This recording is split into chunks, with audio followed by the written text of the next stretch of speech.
All right, so these should be the notes that you see for the classwork today. I'm just gonna highlight a few things that maybe you just need to see me do before you do them on your own, okay? Also guys, if you wanna do this assignment in your notebook and post a picture of your notebook on Canvas, you can totally do that because this is kind of like math where you kind of just need to see it to understand it. So, a few things. So I told you to rewatch that video for a good reason because I use the steps that he talks about. I just kind of reword them in a way that maybe could help you guys understand it a little bit more. So first things first, these are for covalent bonds because notice each of my examples here has a nonmetal and a nonmetal. And remember, that was our key from last week. How can I tell the difference between ionic and covalent? Well, covalent has nonmetal and a nonmetal together, okay? So this would be this is not the idea for ionic bonds. Now, the only edit I wanted to make for his steps was for step number 3.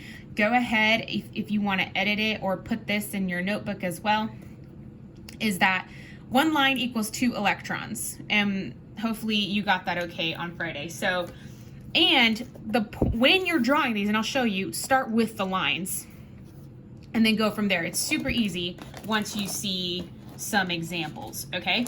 So first things first, how do I know which element to put in the middle? Here's my clue. When in doubt, it's carbon, okay? However, it is usually the atom or the element that needs the most electrons or needs the most, like has the most bonds. That is usually the one, it's kind of like the anchor in the middle. So being that I have, and let me back up, review, these subscripts, and I'm gonna put a little arrow here so we remember the vocab.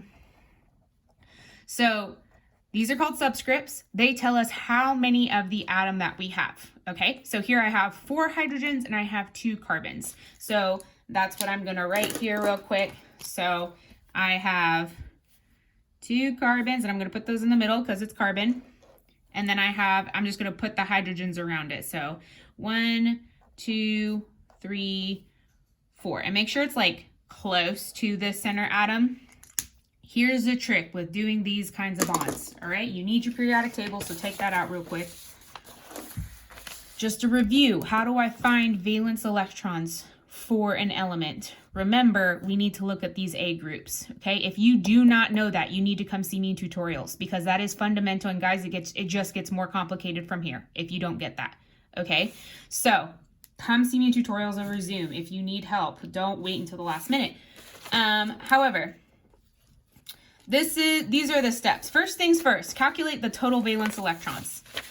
So we're gonna look up carbon. I'm gonna look up here and be like, oh, carbon has 4 valence electrons. So I'm gonna just put a little note here. Carbon has 4. Hydrogen is in the first group, so therefore it has 1 valence electron. However, how many of carbon do I have here? 2, so this would be 4 times 2 total. So it would be 8 plus 4 hydrogens. 4 times 1, 4. So 8 plus 4, we have 12 total valence electrons here.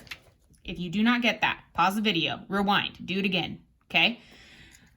And we're just gonna follow these steps. So aim for the octet, meaning we need to make sure that each element has 8 electrons around it, or that it is, yeah, we need to make sure that the element has, I'm just gonna leave it at that. Next thing, start with your lines, okay? So I'm just gonna connect the elements is pretty much what I'm gonna do. So I'm gonna go 1, 2, remember that one line equals 2, and I'm trying to get to 12. 1, 2, 3, 4, 5, 6, 7, 8, 9, 10. So I'm at 10. How many more do I need to get to 12? I need 2 more, right?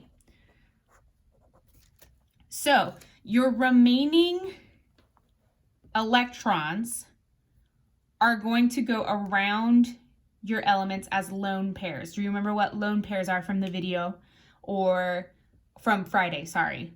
Lone pair is a pair a pair of electrons that is alone. So it's pretty straightforward, okay? However, we're not gonna, you have to go around the elements. So it would be 11, 12. Okay, that looks weird. And you'll, the more you go in chemistry, you'll understand me when I say that. So electrons usually are not just sitting there alone like that, okay? And if I put this electron over here, this leaves carbon unhappy. So that brings me to the second question here. You need to evaluate, is every element, quote, happy? Meaning, does it have a full octet? Does each of them have 8? So here, the answer is no. Look at when I count here, I have 1, 2, 3, 4, 5, 6, 7 around this carbon. And in this carbon, I have 1, 2, 3, 4, 5, 6, 7. We want 8. So this is what is going to happen. This electron is going to fall here, and this electron is going to fall here. Remember, 2 of these electrons equals what? A line, right? So then this molecule, and I'm going to put the arrow over here, becomes, I'm just going to redraw it, becomes a double bond, okay? Because remember, today we're talking about double bonds. So this is the only time that double bonds and triple bonds apply, and certain elements are more likely to have these kind of bonds than others. And with practice, you'll see that. Carbon tends to have them, nitrogen tends to have them, because they're always trying, remember, they're fighting over these electrons. So instead they just share, okay? There's no electronegativity here. There's not a stronger element than the other, but they still want these electrons. So then they just end up sharing it. This is a covalent bond, okay? So pause the video if that didn't make sense, rewind, but I'm gonna keep going with the other examples here, okay? So let's do another one. Make sure you have your periodic table out. So let me do another color here. No, I'll stick to the same colors. So again, same thing here. First thing, we need to count up the total valence electrons. So here I have 1 carbon, 2 hydrogens, and 1 oxygen. So I'm just going to use what we got from up here. So carbon's valence electrons is 4, hydrogens is 1, and then I'm going to look on my periodic table for oxygen. Oxygen has 6. So then I'm just going to put a 6 here. And we're going to count them up all together, but keep in mind that we have 2 hydrogens. So here I have 4 plus 2 hydrogens, 2 times 1 is 2, plus oxygen, which is 6. Okay, 6 plus 4 is 10, plus 2, we have also 12 here, okay? So, again, which atom is probably going to go in the middle? Carbon, all right? So we have 1 carbon in the middle.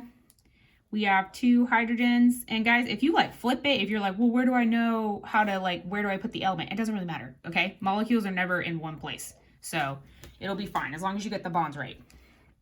Okay, next thing, you just start counting with the lines.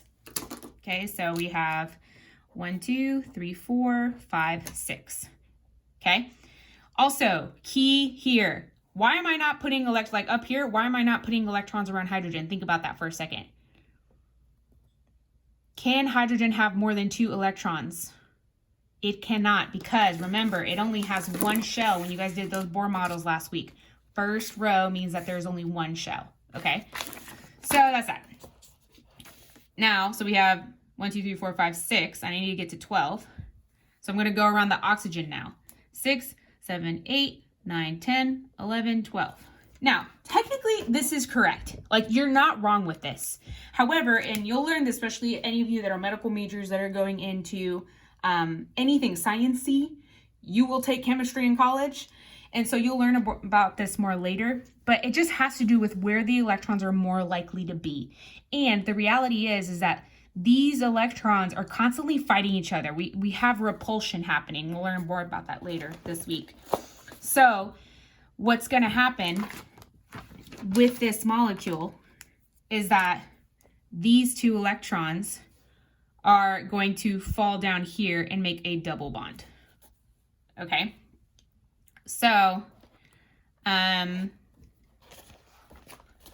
it just has to do with how oxygen is more likely to be found. And the reality is that there would not be 3 lone pairs just sitting there, because they would repulse right away.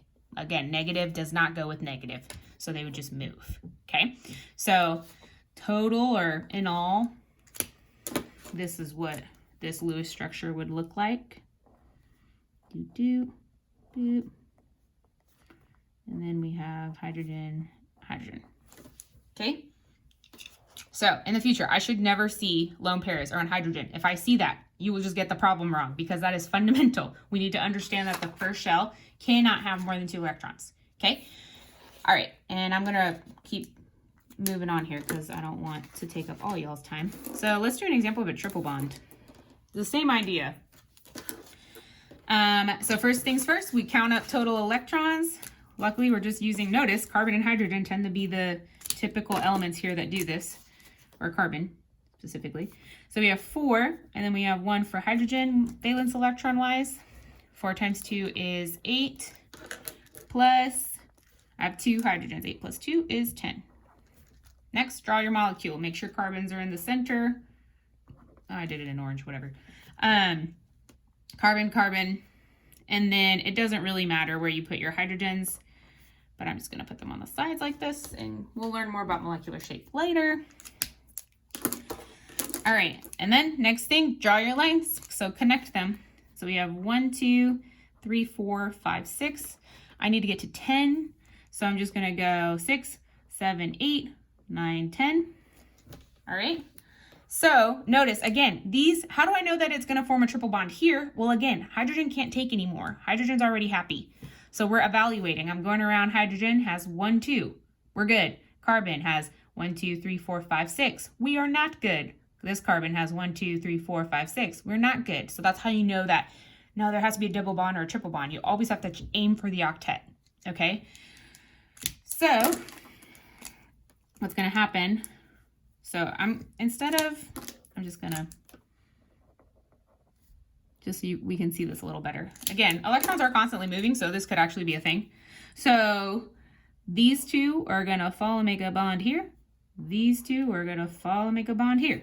So in total, we have H triple bond CH. Okay? Now, rewind the video.